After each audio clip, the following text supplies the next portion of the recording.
Um, Welcome to the Affinity Hire Speaker Series. If you haven't been to one of these yet, Affinity Hires are faculty members that have been hired to work within a specific cohort, and then those faculty members work together all year on collaborative projects and things like that. This year the cohort focuses on diversity and sustainability, and you'll hear from one of our Affinity Hires today. We have 4 this year: physics, I always get this wrong, physics, sociology, philosophy, and anthropology. Today, the topic you'll be hearing, actually I think concludes our series this year, is going to be about sustainability in the classroom, addressing adultism and other inequalities. Just a short description of what you'll hear. So an important part of sustainability is the role of inequality. In terms of education, this means it's crucial to create environments where issues of power are addressed. In this talk, our speaker today will discuss how to examine and address issues of power in the classroom, and in particular, lead the issue of adultism or youth inequality. He'll discuss the topic and lead the audience through an examination of how adultism has been part of all of our lives, how it influences teaching, and also solutions. So to get to our esteemed person here, Dr. Donovan is an assistant professor of sociology at East Bay. Received his PhD from Louisiana State University in 2013, where he focused on environmental sociology, environmental education, critical pedagogy, and feminist theory. So you weren't doing much there at all, right? In his previous work, he has critically examined how schools teach about the interconnections between both the environment and social life, using schools from post-Katrina New Orleans, Louisiana. Throughout this work, he has focused on both the role of racial and gender minorities, as well as perspectives of students and youth. He's published previous papers addressing adultism in educational settings. So if you would please give him a warm welcome.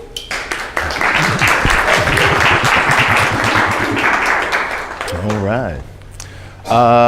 So hello everyone. I don't think I need this microphone because I have a microphone on me already, so I'm gonna move this one here. Yeah, okay. All right, so hello, I'm gonna take this off also, just so, don't let me forget this, okay? But So, yes, so I'll just say hello to everybody.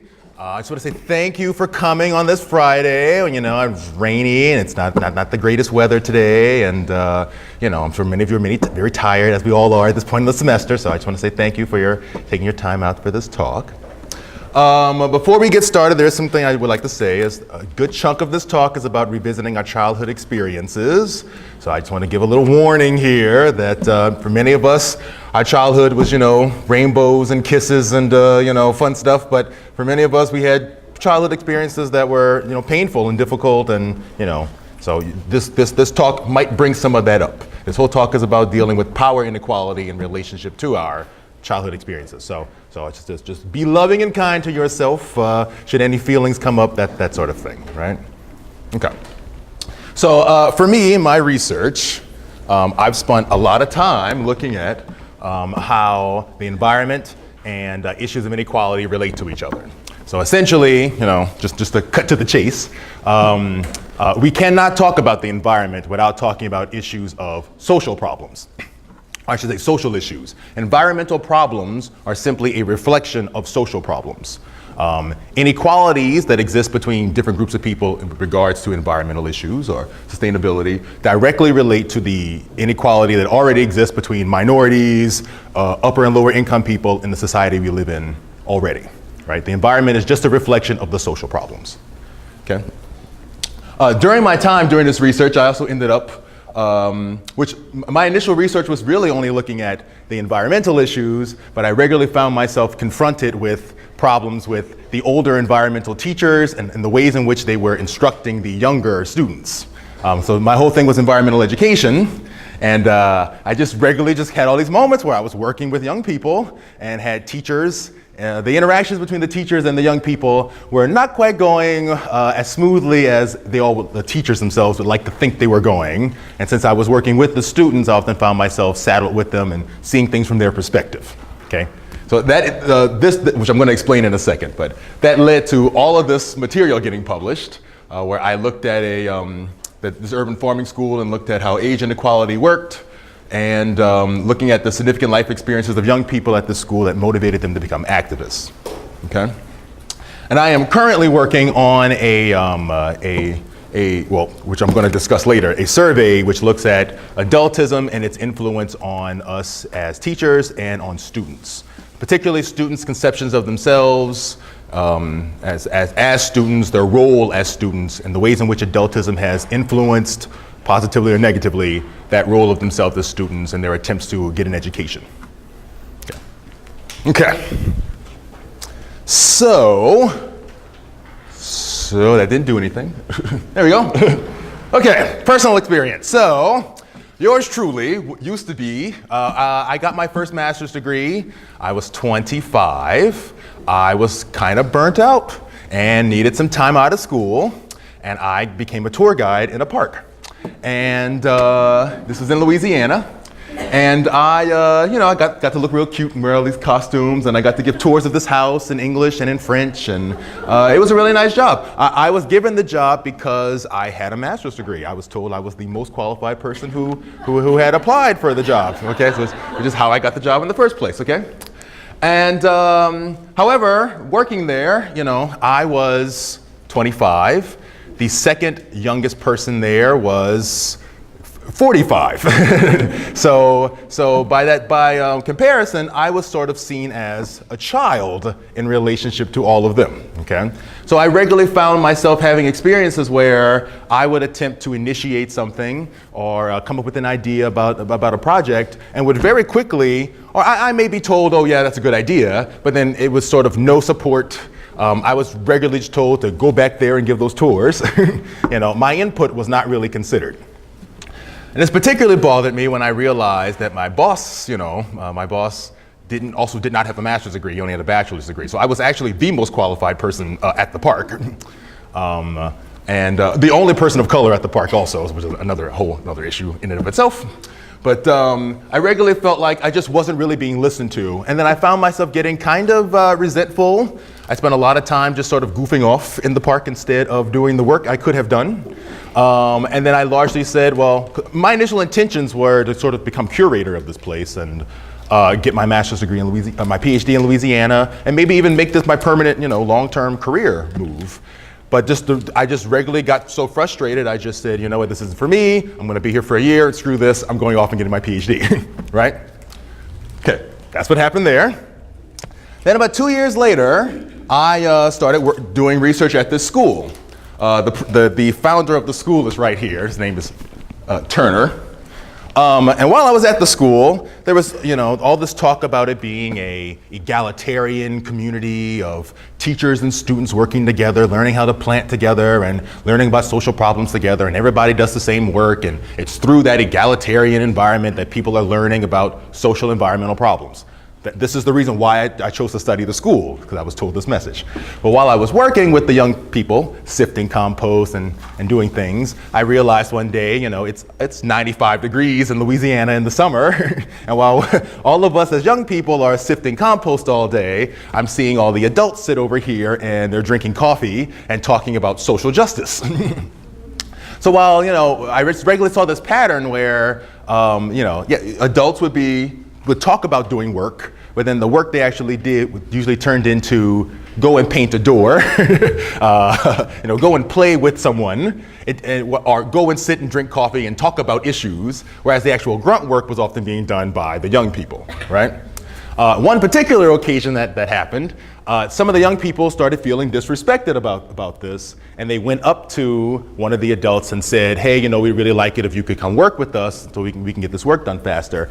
And the adult basically looked at this young man like he was crazy, like how dare you even ask me that question? And then he kind of walked off. And as I walked past, I asked the student what happened, and he said, "We just witnessed an adult's disrespect of youth." That's what they called it. And I had never heard of that term before, but the moment I heard it, I immediately knew what it meant, right? And so I had a little conversation with them, and generally the attitude was they felt like if they were doing all this work, why were they doing all this work, but yet didn't feel capable of saying to an adult, hey, why can't you come help us, right? Like, what was that about? And that led to all this research about dealing with this concept of adultism. Because actually I had heard that term, but I was working on all these other things, and I sort of just didn't pay it any mind. And as I kept revisiting it in all my research, it just kept coming up, so I started researching it, and that's what led to all of this. So, just before I even get started, who here has never even heard of the term adultism before? Yeah, okay. So, adultism is defined as the assumption that adults are better than young people and are therefore entitled to act upon young people without their agreement. So this mistreatment and disrespect is reinforced by social institutions, laws, customs, and attitudes. The main focus that adults have the right to act upon young people without their agreement, right? I'll just read some of this here, but these are 10 signs you may be experiencing adultism. 1, you'll understand when you get older is your middle name. 2, you're forced to go to school. 3, you aren't allowed to choose your clothes, the people you hang out with, or the places you spend your time. 4, you can't make decisions about your own body without parental consent. 5, you do the same work for less pay than adults. 6, adults say, because I said so to you. 7, you have to take standardized tests in underfunded schools. 8, marketers sell you cool things instead of useful things. 9, you can't vote because you're under a certain age. And 10, the sign says, no 2 people under 18 without adult supervision. So all of these things have a sort of thread underneath them. That thread might be becoming a little clear as I read some of that, right? So if you think about it, if you think about it, with the exception of prisoners and a few other groups, young people are actually one of the most controlled groups of people in society. It is completely acceptable to control, curb, dictate, boss, often to the point of physical violence, young people in ways that you could not treat any other group of people in our society, right? And then that is reinforced through all of our social institutions, including the educational arena, which we are all a part of right now. Okay, so these are just some more common statements here related to adultism. You'll do as I say as long as you're living in my house. It's just a stage. You're too young. This is a lot. What do you know? You haven't experienced anything. Okay, so now at this point, let me ask, who here has heard these statements before? Said to them? Okay. Who has said these statements to someone else at a point in their lives? Okay, so that's interesting because that kind of indicates something. All of us have experienced adultism, right? And many of us have practiced adultism onto other people, okay?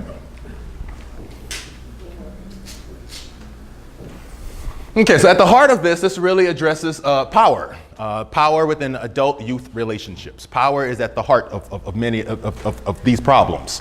While young people certainly need help, it's how we address giving them help, their own say and input, all those sorts of things, right? One of the most interesting things about this is that even people who are super sensitive and educated about race, class, gender, sexuality stuff often still completely commit adultism onto young people all the time. You know, and so it's a whole other domain in which we all have to sort of educate ourselves about, right? We often create what's a binary. So binary thinking is generally, A or B, one or the other. It reduces, what is really a range of choices into 2 choices, right? So if we live in a world with lots of binaries. We have a male-female binary. I would argue we even have a gay-straight binary in a lot of ways, right? But in the reality of it, there's gender, sexuality, there's a whole range of choices. You don't have to just pick one or the other. There's a whole map.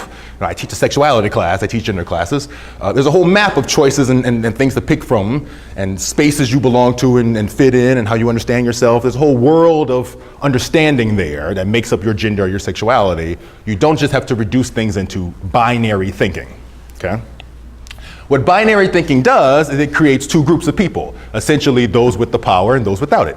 Essentially, it creates the group that belongs and the group that doesn't belong. It reduces everything down into a hierarchy where basically one group is at the top of that hierarchy and then a whole other group is below the hierarchy. The dominant and the, I guess, more subdominant, right? So with regards to this issue, When we create an adult-youth binary, we see young people as incapable and adults as capable. And then those lead to actions that then affect our adult-youth relationships. So if young people are incapable, then if that's our underlying thought, then as a capable adult, your job is then to do things for them always. If they're never really capable, then you always have to keep doing things to make them, to fix their actions, right? Because ultimately you believe the adult is capable, not a young person. Okay, another thing that happened, which is also a part of the research I did earlier here, but one of the findings I found was that adults often engage in actions of talking at students or talking at young people instead of talking with young people. You know, a conversation where you talk with somebody means you're sort of an equal person in that conversation, and you have to spend as much time listening and taking in what the other person said. But what often happens as adults, we tend to just tell young people what we think is best for them. Well, as I was studying this, you know, we would finish shoveling compost and we'd be sitting down and we'd be having a conversation, and, you know, some of the students would just mention whatever was going on. At the time, it was this movie Guess Who with Ashton Kutcher, you know, dating a black girl and all that stuff, right? And, you know, they would go on about, you know, they would say something about how much they liked the movie, and then I always did my teacher thing where I would go, well, let's pause and really reflect on what exactly does that mean for him to have this attitude. Okay, okay, which is a totally normal thing for me to do, right? Anytime I did that, the reaction was literally to just go silent. They would just go silent, they would just put their heads down, they would look really annoyed. I saw one girl literally just like shake it off, and then she went right back to talking about what she was talking about before, right? So what I learned in this what I learned in this experience is that young people are regularly talked at all the time, and that they, you know, their opinions aren't really listened to as much. This idea that I myself have to sort of educate someone, like any time is a time to educate, is really an attempt of showing my knowledge dominance over younger people. I mean, that's one thing at the root of it. Instead of giving them the opportunity to just let the conversation emerge as it was emerging for them, I attempted to control that conversation by inserting what I thought was a teaching moment, right? Okay, I didn't bother thinking about how they might interpret my desire to make them teach. I just assumed they would just all be all on board with it and would see me as some learned, educated person, right? So I had to question all those assumptions. And then young people often deal with this in ways that don't make anything any easier either. So they tend to act out by getting angry or rebellious. They tend to act in by getting resentful or disengaged, which is what I said happened to me at the tour as a tour guide, right? Or they tend to manipulate adults by acting lazy, spoiled, or elitist, or ways in which that will embarrass or shame adults, right? Make you seem incompetent in your role as an adult, right? So they use whatever little power they have to demonstrate their way of trying to leverage the situation to their advantage. Just before I go on, who here, particularly the overprotection thing, the doing things for your kids is a common thing? Yes, okay. I'm seeing some Jesus moments here. Okay, yes, okay. Yes, okay. So all of us, like I said, have been, I think I saw maybe only one person who didn't raise their hand. So like all of us have been through experiencing adultism ourselves. We all have, right? And then if you don't question any of this, you more than likely will just perpetuate it on to younger people, because it's just a normal part of the everyday age relations in our society is to treat young people like this, okay? So in order to overcome adultism, we have to do a lot of reflecting on our past experiences, the actions we've engaged in, and we have to use what's called reflexivity, or looking back on our experiences and the way we act and how it might affect other people, to overcome the adultism we experience ourselves, and then to change our actions in relations to younger people. Does that all make sense? That all makes a lot of sense, right? So, let me read this. All adults are adultist. If you just think about youth, we are being adultist. Without seeing our own adultism, we are being adultist. We stop challenging adultism when we don't take action to address our own adultism. Okay? So we're gonna have a little moment here to have a bit of a meditation on some of this. I really feel like, reflecting on all this requires more than just sitting here. You need to have a little moment to really think about some of these childhood experiences. So if all don't mind, close your eyes for a second. Just keep your eyes closed. Just relax yourselves. I'm a Buddhist also, so I'm going to do a little guided meditation here. Just relax yourselves, all right? Just feel yourself sort of sinking down into your body. Just feel yourself in your body sinking down, and just feel yourself getting younger. And try to imagine yourself, say, 5, 6, some really young time in your life when you were a really little kid. Okay. And then think about the adults in your life, how those adults, good and bad, how those adults made you feel. And maybe try to single in on a particular moment where you felt some adultism happen to you. Maybe with a teacher or a family member, some important adult in your life, and something that happened, and you can clearly remember how you felt about it, the incident that occurred. Maybe run through it in your mind step by step, just the event that occurred and how it made you feel, what it felt like during the event, what it felt like after the event, and maybe even think about what it felt like now as you are remembering all of this. Okay, I'll give you 1 second on that. Okay, now I want you to also think about a time in your life as an adult when you may have engaged in an action where you dismissed or maybe put down a younger person. And remember the incident that occurred, how you felt as the incident was occurring, and then how do you feel now about that incident, especially in light of all this information. Okay. Okay. Everybody open their eyes. Okay, so before I go on further with this, the next section of this deals with school specifically. So does anybody have any particular memories that a really easy thing that stands out as something that made you an adultist experience from being a kid? If anybody minds sharing, yeah? Being forced to play outside when you wanted to play inside. Okay. Who forced you to play? My dad, he's like, go outside. It's nice outside. You should play out there. And you're like, what am I gonna do out there? All my toys are in here. Okay, and when you ended up going outside though? Yeah. Because you had to do that, right? Okay. And how did you feel having to go outside? How did you feel about your father having to go outside? I felt a little bored outside, and I'll show you. I'm just not gonna do anything out here. I'm just gonna sit here. I'll show you. Yeah, you had a reaction. And also, why? Why do you want me to go out there? What's the Confusion. Yeah. You felt confused. You felt frustrated, bored. Okay, none of these are positive, positive experiences, right? And what would you have preferred your father had done instead? Play with me, inside or outside. Oh, and then he was detached, right? He was ordering you to do something. Right. He wasn't present with you during the experience. I just wanted to go outside, but couldn't for whatever reason. So he thought I should. Mm-hmm. And then he may have taken his own issues out on you. So fair enough. Fair enough. Okay. Now, does anybody have any experiences of themselves as an adult doing something to a younger person?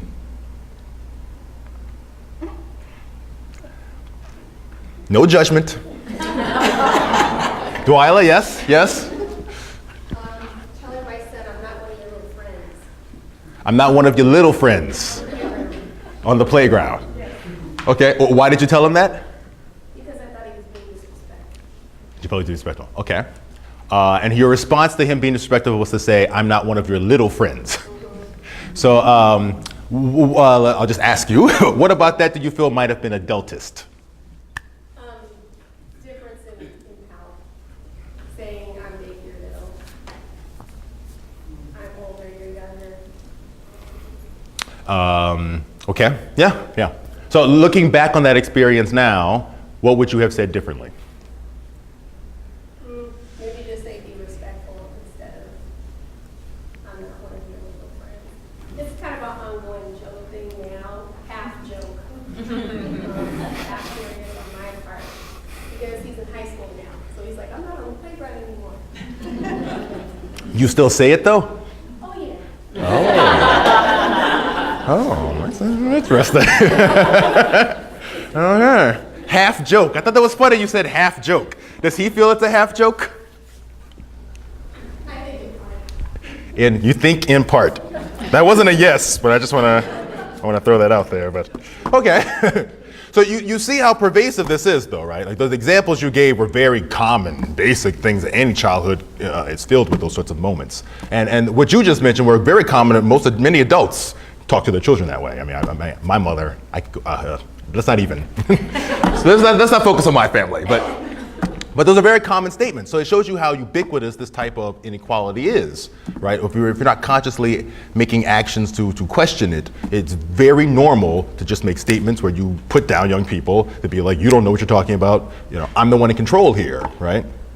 And as a young person, they hear those statements told to you all the time as a young person and have no ability to do anything about it, right? Okay, so next thing is school. So in its ideal, school is a place where young people come to be socialized and educated and theoretically empowered and the ability to make decisions for themselves. However, while that may occur on the very covert level, there is what's called the hidden curriculum, which is that there is an overt and a covert lesson being taught. So while overtly students may learn certain skills, discipline, and the ability to accomplish their desires, covertly students are learned to be controlled, punished. They learn passivity, coercion, and oppression. If you think back to most of your experiences in school, most of it was probably having to sit in a chair you may not have really wanted to sit in. Much of it may often have been things you didn't really want to learn, right? And you were forced to learn them, right? And if you complained about those things, often you were put down. Things didn't change. Your situation didn't change, right? Right. So even though schools are the very centers that focus on empowering youth, many educational settings both empower and limit young people's abilities at the same time, which makes it a super important thing for us to talk about this adultism issue in educational settings. And then in particular, not just school, well, about the schools. So, this school, if it advertised, come here so you can learn how to be passive and coerced and, no one would come to school here, of course, right? So obviously there's a message of focusing on youth empowerment that's there. This isn't to say some of these things are necessarily bad. For me to teach a class, I obviously need students that are willing to be silent or more or less silent so that the material can be discussed, right? So it's not that these are bad or not, but it's a question of to what degree are students a part of the process of understanding what is the learning environment at an institution. Okay, and then now teachers. So teachers are some of the most influential adults in a young person's life. Aside from our parents, teachers are often the people who encourage us, nurture us, believe in us, support us to help us get our education. They're particularly important for getting our education. And teachers have both an instrumental and an expressive role. You learn a particular subject matter. I teach sociology. But we also do the work of nurturing development and student self-concept. We teach students to accept rewards and punishment, routines, rules, labels. If your teachers label you as a troublemaker versus a star pupil, that has a huge effect on your view of yourself. It has a huge effect on your ability to achieve things in that class. And can have long-term effects in your ability to get your education long-term. If you're always viewed as a troublemaker, the odds that you're going to do well in school and then go off to college and that sort of thing are way less than if you're labeled, if you're given some kind of supportive label as a student, right? So how teachers interact with students is super important. It's essential for students to achieve. So then how do teachers and students address adultism? How do students feel about adultism here at this school? How has it affected their lives, their understanding of themselves as students, and their student role?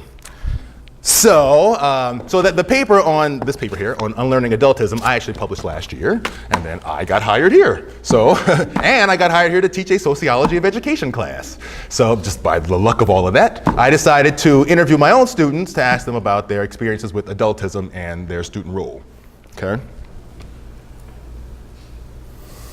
Okay, so the survey asked questions such as, there's a lot of questions here, but I'm going to just read them. I gave them the definition of adultism and then I asked them these questions. Tell me what being a student means to you when you first started school. What does it mean in middle school, high school, and now as a college student? Have you ever felt someone committed adultism to you? In what ways? Did adultism occur in your family? In what ways? Do you feel adultism occurs in schools? Does it occur in college universities? Have you ever experienced adultism from a teacher?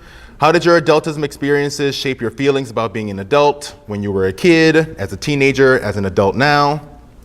How did it shape your feelings, expectations, goals, aspirations about being a student in grade school, high school, college student? Is there any connection or relationship between the adultism you experience in your family compared to adultism at school? Did the adultism you experience relate to other social issues like your race or gender or class? In the examples you give above, how would you have handled the situation differently if you were the adult? As an adult, have you committed adultism yourself?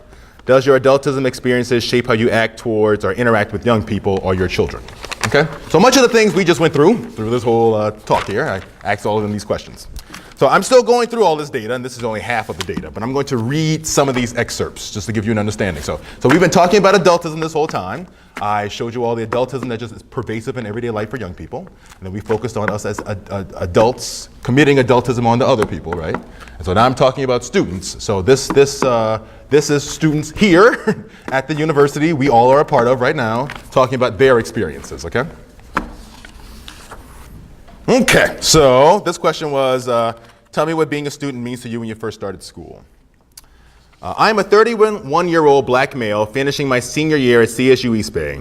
I did not remember my first thoughts of school, so much has happened to fog those memories.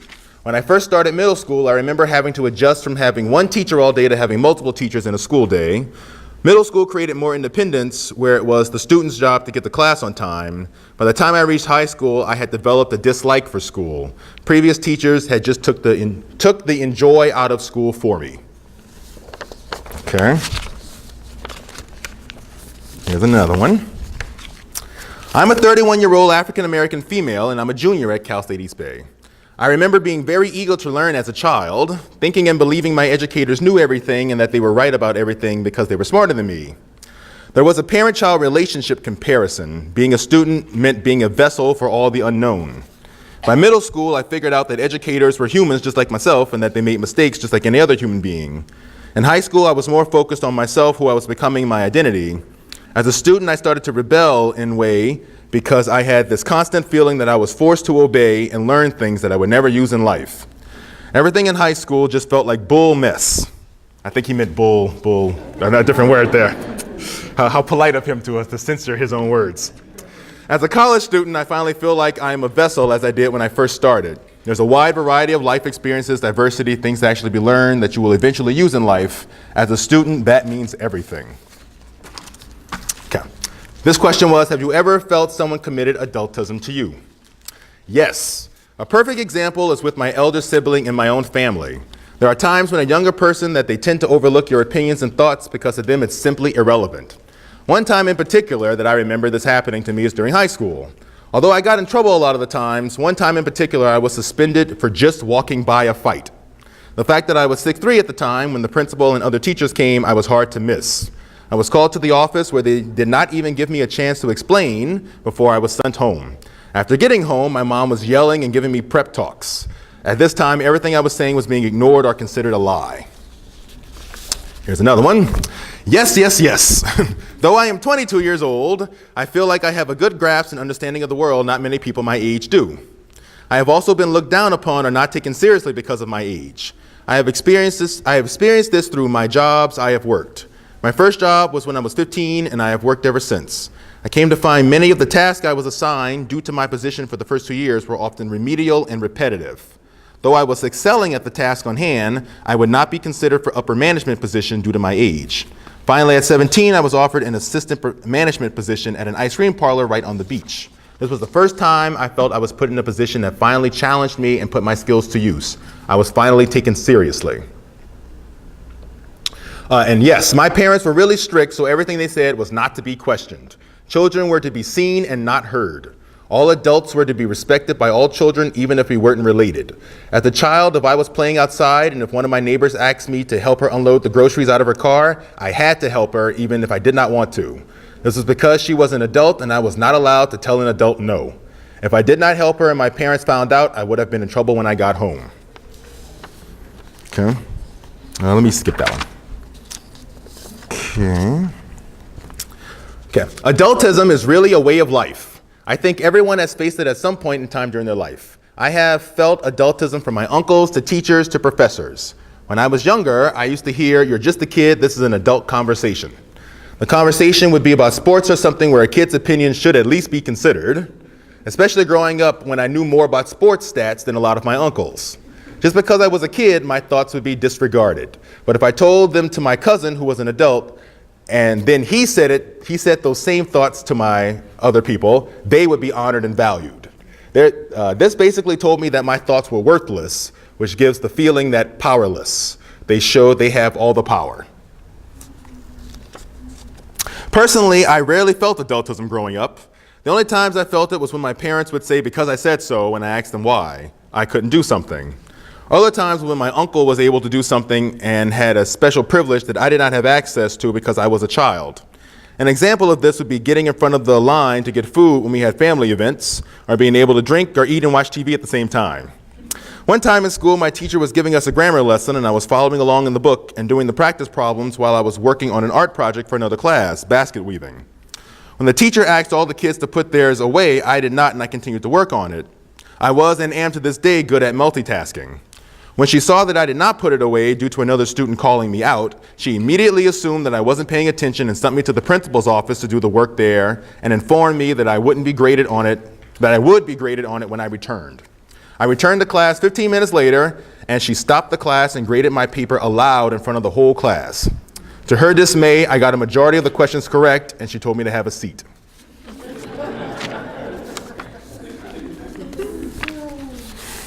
Okay. You saw the adultism in that one, right? Okay, yeah. So some of these deal more with professors, just so you know. I feel that it does. There's always a certain amount of adult knows best, which occurs between students and faculty. For instance, I remember we were discussing a topic in high school regarding something happening in the area, and the teacher was basically telling us how to think and feel about the situation. I spoke up telling her more information because I had been following it and looking stuff up about it. Since my standpoint wasn't the same as hers, she basically dismissed it. No room for conversation, and flat out told me, "You are too young to understand." I remember thinking, "No, you're too narrow-minded to understand." Okay, hold on. Few more. I feel that adultism is less obvious in colleges and universities in that every student is generally treated with the same respect. A classroom can range from 18 to 75 years old and even beyond, but the expectation of work and critical thinking is still the same. However, at times I have experienced other teachers give younger college students a harder time in class or with late homework. They even have mentioned things like, "You have the energy to party on the weekends, so you should have the energy to insert expectation here." That's funny. That's funny. I have also had a teacher be more lenient on me when they found out that I was in my 30s with a child, unlike the other young adults in the class who were assumed to have less responsibilities than I did. Oddly enough, adultism happens in college even though both people are adults. A lot of professors feel just because they are professors that they are always right while a student is wrong.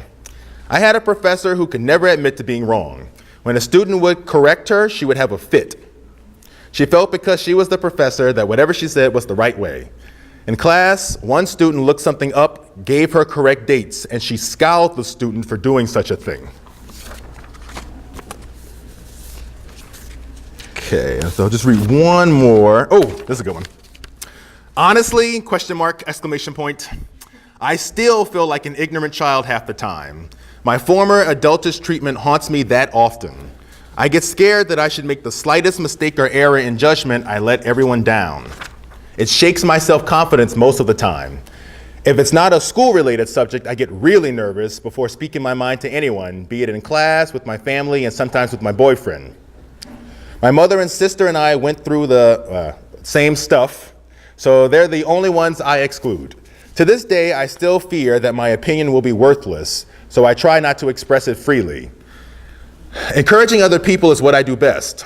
I fear that I will be treated disrespectfully, and when I try to assert myself, So half the time I allow people to insult my intelligence and belittle my feelings, and I never complain.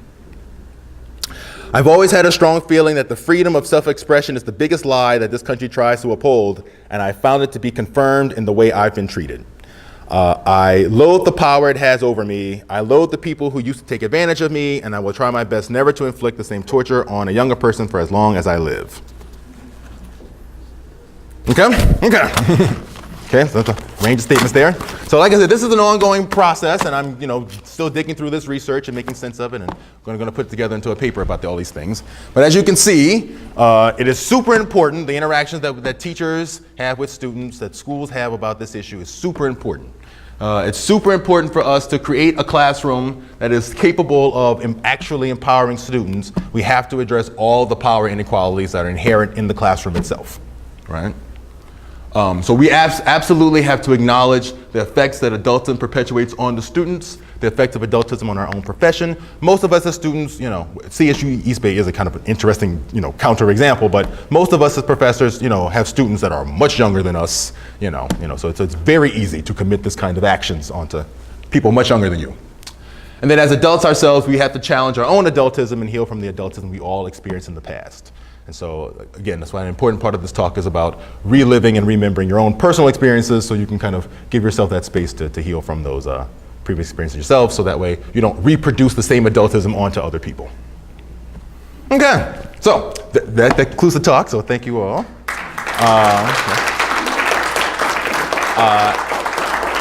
And I guess we got some time, so we can just open things up for questions or comments. Yes, sir. So what do you think about this scenario? So I'm a little boy, and my parents forced me to go to church. Okay. Right? But my parents never went to church. Right? Oh. So I had to go to Sunday school, I had to do choir, whatever. So, by the time I got to being 10, 11, 12, I was just resentful of this whole thing, right? So, but that was the way. Growing up in Britain, when you're a kid, you go to church. When you've grown up, you don't have to go. It's something that kids do. Right? It's the same idea about, we expect kids to be respectful of the examples there. So I've tried not to take that approach with my kids, make them do things that I'm not prepared to do myself. But it is hard. As adults, we have this idea that there are expectations, and a lot of these are societal norms more than as much as they are kind of individual family level. So what's the interplay between, the fact that we're buying into the bigger societal questions, but we apply them at the family scale? Well, I would ask you, your parents made you go to church. Did your parents go to church as children themselves? Were they forced to go as children? Okay, so same thing. So did you ever ask them how they felt about themselves going to church, being forced to go? I did not. You never asked. Oh, okay. So that would be an important source of information, because they clearly felt some pressure, societal pressure, to then send you to those things, even though they didn't want to do that themselves. But my only looking back in my life, I reflected on this when I became an adult, because and I started to reflect on those experiences when I became a parent. Until then, I didn't have that power. I haven't just thought about it so much as being a teacher, though. So it was interesting to listen to them talk about now. How was my experience as a child, and then my experience as a parent affected me in the classroom. So you did not send your children to church, is that what you said? No. But are there other ways in which you have forced them to do things that are socially, constructed that they did not want to do? Very few. I have a hard time remembering stuff that I've done. So that more than likely you yourself did spend some time thinking about the way you were treated and unlearned much of this. Yeah. So give yourself some credit. you probably really thought about this a lot, actually, in your own way. Yes. So I can see that in the classroom, in teaching sociology, is a chance for engaging people in a discussion around their experiences and around things that they can connect with kind of immediately. So I'm teaching in the sciences, where it's maybe not as obvious, like there is no first-hand experience of quantum mechanics, for example, and so there's information that needs to be transmitted somehow. And when you said that the adult is better than the other person, I guess in some cases the person that has the knowledge would be more qualified to share the knowledge than than the person who doesn't have the knowledge. So I've tried approaches like saying, so what do you think about what you've read, or what do you think about the experience? But often I found that the cases that tacitly the answer is I did not read anything and I don't know anything about this topic, so please tell me about that, right? And so which then becomes a monologue. And I don't want to do that. I want to break that cycle. But just trying to have an exploration or a process can inhibit the growth of knowledge. And I wonder about if you have some thoughts around that, reaching that balance point. Well, the first thing is, so yes, you do have the specific knowledge of, would you say quantum mechanics? Okay, yeah. Okay. But both quantum mechanics, the classroom you teach it in, are all social processes. And at least you did ask, hey, how's everybody, understanding all of this? But I think it's important to look at the larger scope of your classroom altogether in terms of what dialogue is going on, how comfortable do students feel expressing how they feel about anything that comes up, let alone this one topic. And I think as a teacher, and you're right, I have a very privileged position that I get to talk about social issues all the time, right? But I think as a teacher, all learning is a social process, right? So I think from the start of class, you have to ask yourself, how do I just stay connected and engaged with the students while I'm also teaching this material? What questions can I ask? How can I open up dialogue? How can I make this relevant to them in ways that would be meaningful to them? How can I open this up for what I'm doing for input so that way I can tailor it to address the needs they have? Now, obviously, I am not a science professional, so it would be a great study, to just kind of look at how I could reinvigorate the sciences and incorporate all this information. But that's some of the basic thoughts I have on it. Is how engaged can you be with your students in a genuine conversation? Because if that conversation doesn't happen until quantum mechanics, then of course you're just going to get, I don't know, this is confusing, and then that's it, Often maybe there's something around that as well, around the experience in terms of checking in outside of the class, or just asking people kind of where they're at and getting to know what's working for them. There's got to be some sort of like social way to teach these things, teach physics, If I went back and read early Newton or those sorts of things, right? That stuff is not just formulas. There's sort of a way he came about it, all that stuff, a social process of listening to others, working with others. That social process could be used to help train your students. Yeah. Getting social is what I would say. Yes, Katrina. My orientation tends to be, thinking about sort of problem solving in general. And your talk reminded me of a book that I thought you would potentially find interesting, and that others might who've been thinking about the issue. And it's actually called How to Talk So Children Listen, and Okay. So Children Talk. And that book was an absolute revelation to me. Someone told me that actually it was even before I got pregnant. Somebody said, like, if you're ever pregnant, you gotta get this book. Well, so somehow I remembered it and actually got it and actually read it. And it was a complete revelation because it was exactly the opposite of how my parents brought me up and everything that made me resentful about my parents. But the lessons in there really, and there's a backside to it because it really works. And then you have to be prepared to listen to things that may be very frightening to you. Right? It's like, oh my God, now she's an open faucet, and it's like, coming out like a fire hose. I think I gotta sit there and shut up. So, it's worrying. These things can be worrying, especially in it's a very dangerous world for young people, and you want to give them the confidence that they're the ones who know how to make the best decision because they're actually the people who have the most information. But it's very frightening. But the interesting thing from my perspective is that the approach that's described in there could be applied, and it's written up in cartoon things, it's very easy to absorb.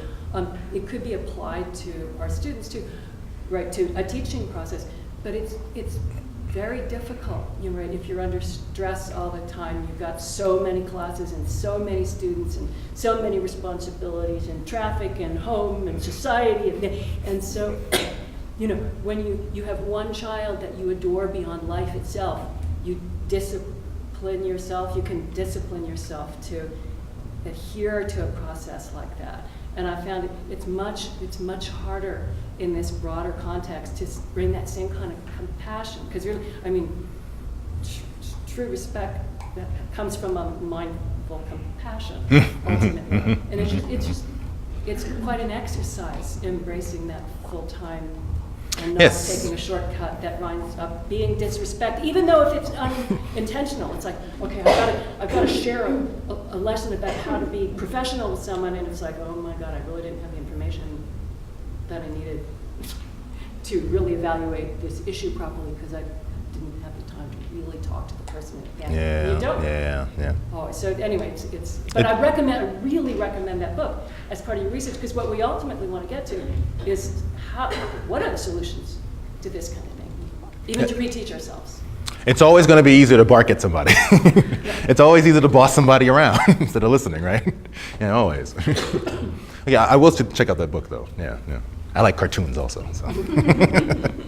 Yes, sir. I just want to play the devil's advocate. Okay, go for it. So I often get complaints from my daughter who is over 30 now. They say, Daddy, why didn't you force me to learn Chinese when I was young, right? And also I often get students' emails, like sort of like they left school like a few years ago, and then they say, Professor Guo, I just want to shoot you an email saying how much I appreciate what you make me do. And now I realize how important, why you forced me to write those boring paragraphs and the essays and the other things. So I'm just thinking, so basically, looks like the whole process is really sort of like a enculturation of the novice of the culture, whether it's young or sort of outside or whatever, into the mainstream culture, whatever it is, as Brian was saying. So if we don't have this adultism, or the way to really sort of transmit the culture into the novice members, and how can we make the society, the social, in the social sense, kind of sustainable, because we're talking about sustainability. And so I was just thinking, maybe if we just don't have this kind of course there's one aspect of adultism that is really sort of like disrespectful, really unreasonable, and that's clearly oppression, and then that is one sort of issue. But a lot of the things that is really sort of say whose influence will be imposed upon who, right? And then, so what are your views on this? And then you would just say, well, all equal, you can do whatever you want, and how this society can be sustainable and move on. And even if we say we can agree to disagree, we have to agree on something, right? And so that all the society has to agree, it's okay to agree to disagree, right? So It's like quantum mechanics. yeah. You're losing me though. Yeah, so basically, my mind is still saying the society as a whole, even though we sort of endorse diversity, there is some kind of implicit consensus over there. And this consensus has to be passed on, transmitted to the people who have less knowledge, whether it's quantum mechanics or it is the social structure, or whatever it is. So what are your thoughts around this? Okay, so one issue is to what degree is it okay to be, all young people have to be forced to do something to learn and to be a part of our society. So to what degree is that okay or not okay? I think that's sort of what you're getting at. That's correct. And the question for that is, what do the young people feel about that themselves? To what degree are they a part of the process? You use your class as a specific example. So you said you get these emails from so many students saying, thank you for making me do all this stuff. Okay, so they're not here, so I can't answer those questions specifically, but I can't help but feel like if they were somehow more involved in the participation of the work they were doing, they wouldn't use statements like for making me, coercion, statements that imply coercion to learn these things. It sounds like they're appreciative of it because it was useful information for later in their lives. Okay, so that's sort of the end justifies the means sort of argument there. But the actual process through which they were learning this might have been extremely difficult for them because you may not have consulted their opinions about any of it, for example. So while they may value the end, having attained the knowledge, the process may have been more or less painful, easier to deal with, more difficult to deal with. So the question is, to what degree were they a part of the process? That would be the thing I would think about. I think we could uniformly agree young people have to be coerced into, or there's a certain structure of compulsion needed to make young people do some things. But to what degree are they consulted, asked, or a regular part of that process, the negotiation process, is what's really important. Also, there's all kind of emails you might not have gotten. So you don't know what's in all the emails no one sent you, right? Yeah. Yeah. Adultism, I guess it applies to adults as well, right? It's not necessarily just adults to young people.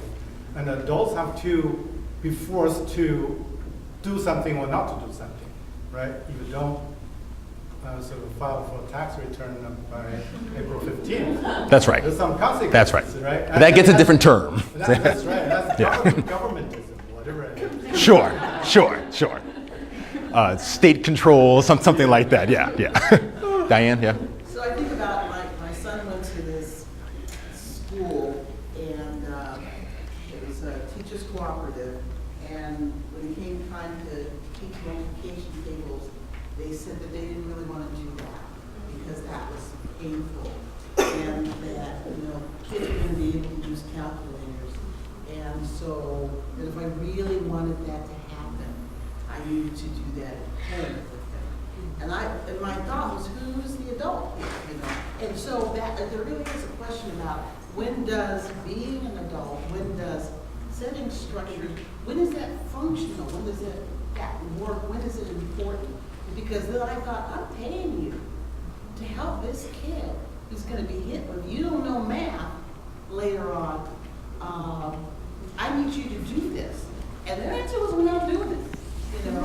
And then what? What did we say? Then we're not doing it. Then we're not doing it. We're going to talk about pirates. We're going to do Welsh. It was a lovely experience. Creative, wonderful, screwed up in so many ways. But the balance point,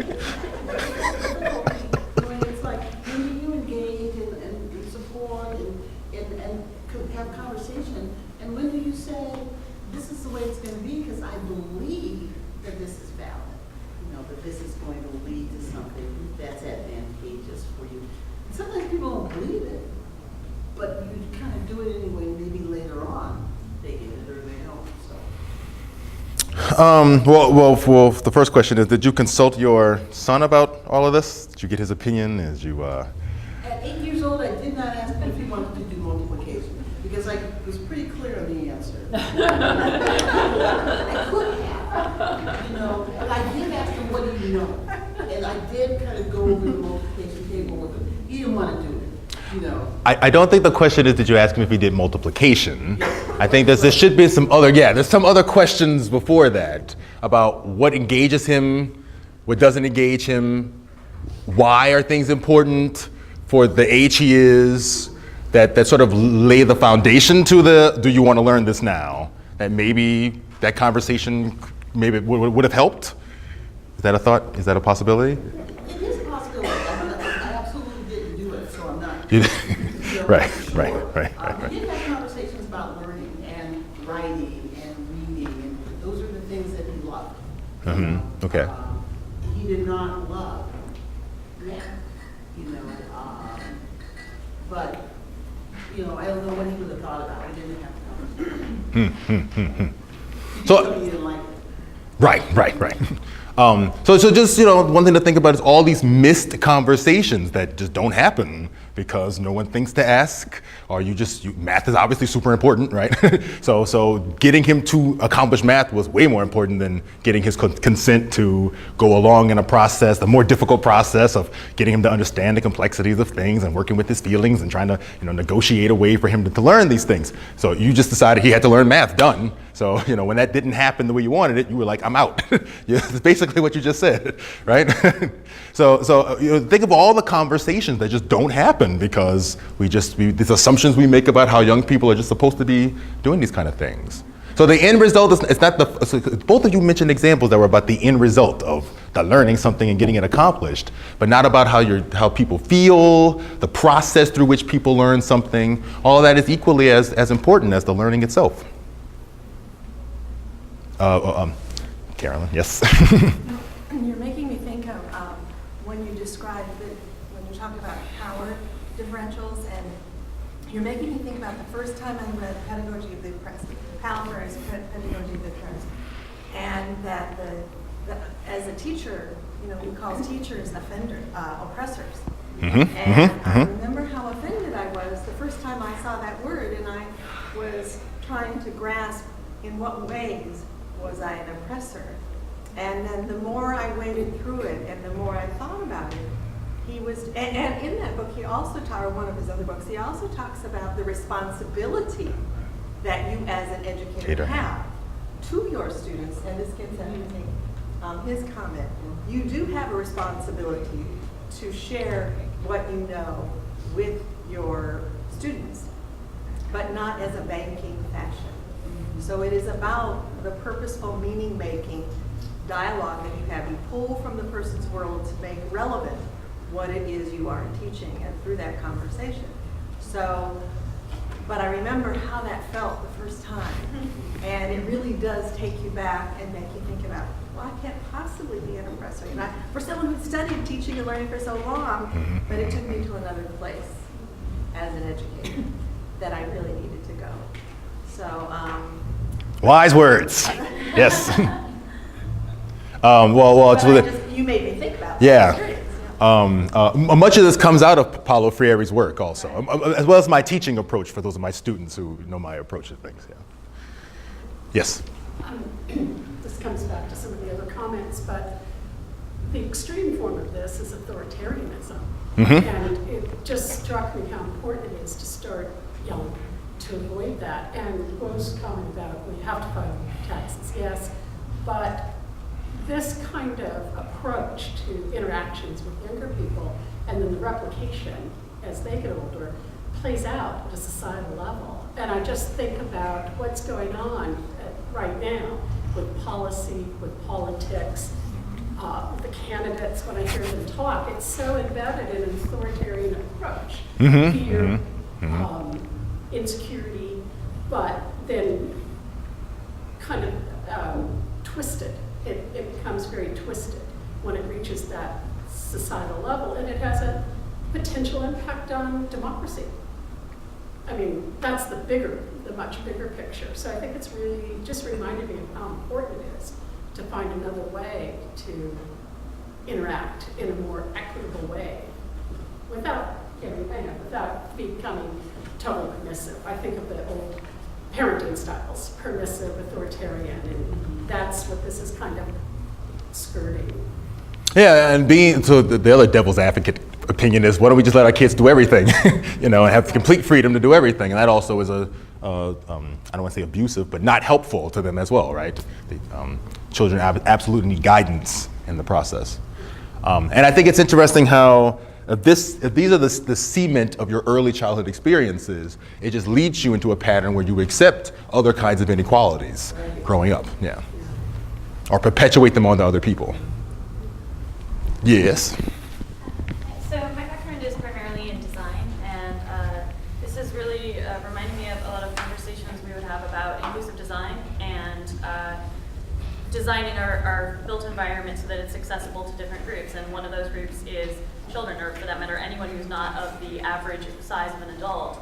And we looking at, think of how many spaces you're in, even spaces that are for kids outside of elementary schools that have, sinks that kids could reach on their own, even like Disneyland, you know, parents have to lift them up. And so things like that, you know, it's like, to me, it seems like the built environment reflects a lot of these sort of prejudices as well. And I'm wondering what you think the opportunities are for engaging, like how do we have that conversation? How do we bring some of this dialogue into those other sectors? Yeah, one thing I just hadn't thought about till just now, but yeah, no one, when people build buildings, no one thinks about children, you know. Buildings that Designed for children. Children are like a major constituency. Again, like outside of elementary school, you don't see those like child-sized things. Yeah. So this might involve some radical rethinking, right? You know, having some kids actually test things, consulting kids in the process of construction and design. Right? That would look a lot different than many things, the way we currently negotiate and decide these sorts of things. Yeah. One more question. Yes, sir. I'm not totally convinced that adultism is totally negative, right? I think there is a lot of things that come out of it, right? Obviously, kids do need to be disciplined to a certain degree to get things done. Okay. But if it's done in a negative way, I can see it being totally a problem. Okay. On that note, I guess I know your message is kind of geared towards educators and kind of making them aware of what's going on, but do you have, based on some of your research, any coping, I guess, things that children who are experiencing or feel they're experiencing adultism? What does the research say is, I guess, a good way to cope with some of that? Because, you know, there are long-term benefits to enduring, so to speak. Okay, well, you know, if I said there were long-term benefits to enduring racism, I don't know if anyone would agree with me on that, but, you know, I suppose there are positives and negatives from enduring any kind of hardship, right? If you learn something positive you can use for your adult life or older life. But I think the most important thing is, if you feel this is happening to you as a young person, you need to find an adult who actually will listen. You know, who actually will listen to how you feel, and take how you feel seriously and act on how you feel seriously. And if the adults in your life aren't there, you have to keep looking to find one who is capable of doing that. I think that's the strongest way, is they have adults as allies to help you deal with these kinds of problems. All young people need someone who will actually listen to them, you know, exactly how they feel, not trying to alterate it, change it, impress someone, those sorts of things. And then the other thing is, as adults, because you know you're making this statement, you're not a young person, right? You're an adult making this statement, right? So I think it's important to also go back and unpackage our own experiences of what happened to us as kids, and how we felt about them, and how maybe we again perpetuate those things as adults as well.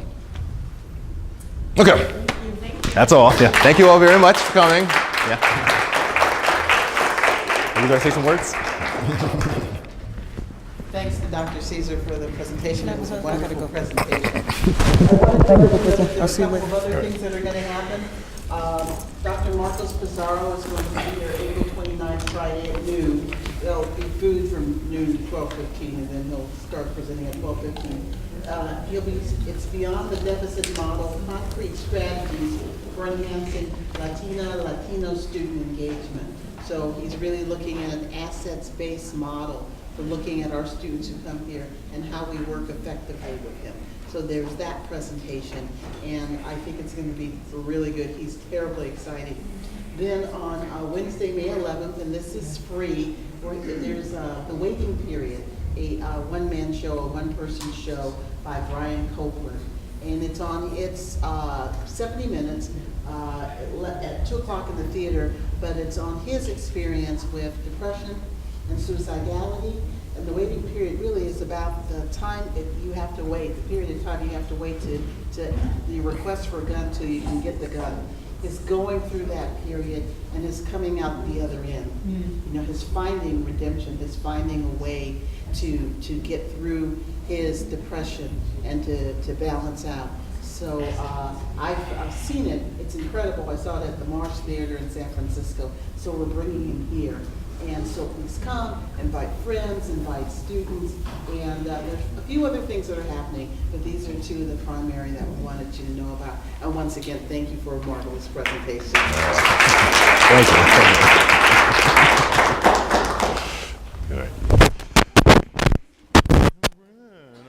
Thank you all to my students for coming. I really appreciate that. Yeah, yeah.